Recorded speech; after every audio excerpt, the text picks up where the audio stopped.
Hello, my name is Tanya Sanders, and I am an educational technology specialist. My official title is Associate Director of Academics for NWOET. We are a nonprofit organization that services K through 12 school districts in Northwest Ohio with all of their professional development needs. This series is the first video, if we're not counting the introduction, in Google Basics. So we're going to be talking about Google Drive and the basics of Google Drive. The reason I bring up Google Drive, it is part of the package, and it actually is, in my case, the home base for everything and the central location for everything that I'm doing.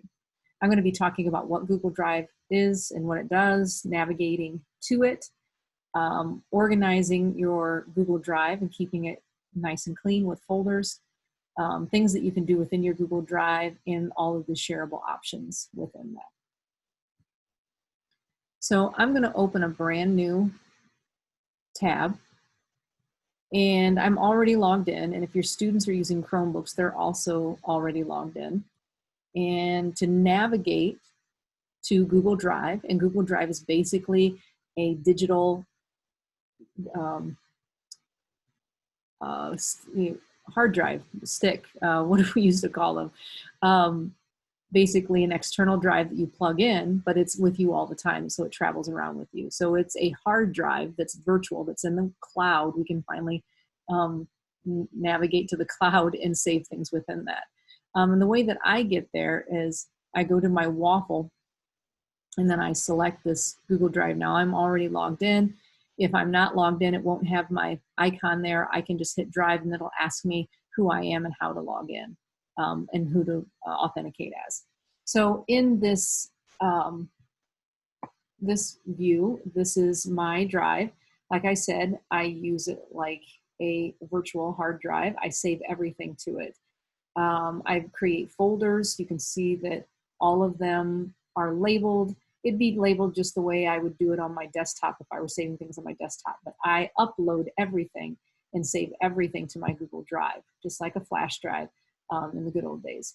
So on this left-hand side, you have My Drive, which are the things that I've created and I've owned. Shared with Me used to be the only two things here, My Drive and Shared with Me, and of course all this lovely starred recent. And starred is a really good thing to use if you want to remember something specific or something that's super important that you would star it. So let's see what I have starred. I have web module work, and I have class links that I use all the time for my classes. Shared with Me is going to be a little disorganized, but it's going to show everything that anyone's ever shared with me, full folders. So if they shared an entire folder with me, if they shared separate things with me, individual things that would be listed there as well. So I like to work within my drive. I usually move things from the Shared with Me. So if I go in there and I right click, I can add that to my drive, and now it looks like it's in my drive.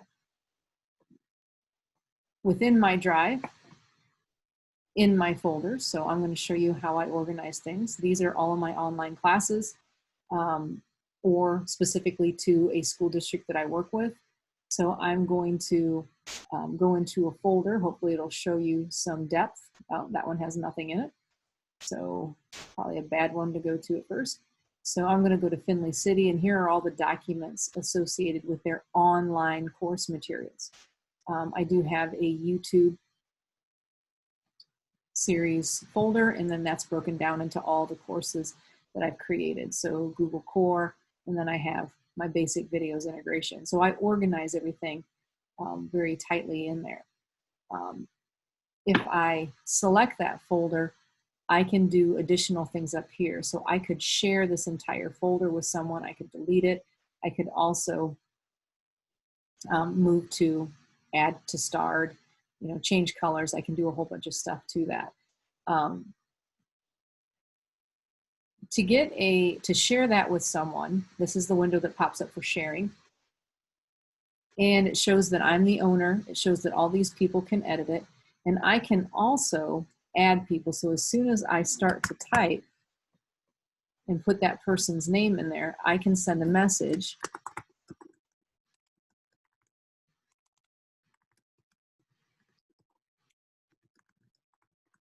Okay, so I can send that entire folder, and then I can say that they can view it only, or I can say that they're an editor to that one.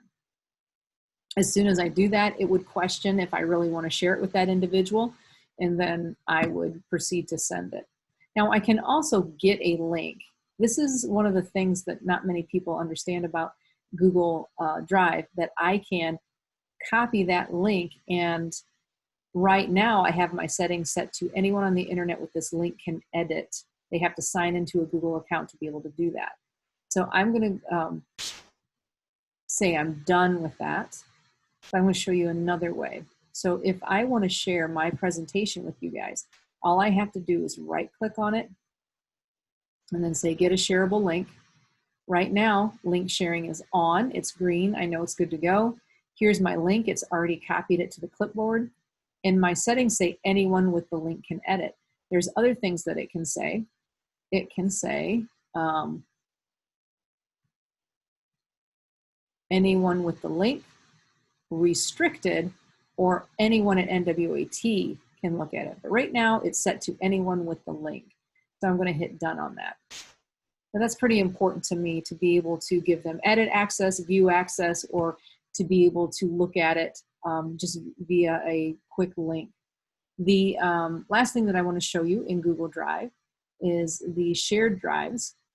And this setting needs to be turned on by your admin person at your district. But basically, new shared drive, I can create a drive that can be dedicated to only a certain group of people.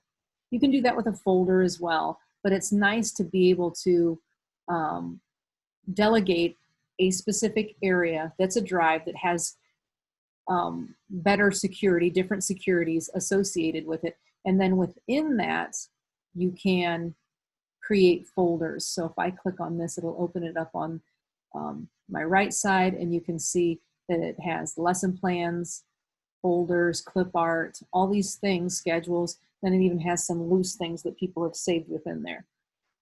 And that's another aspect of Google Drive that allows you to collaborate cross-district, cross-curricular, across your area.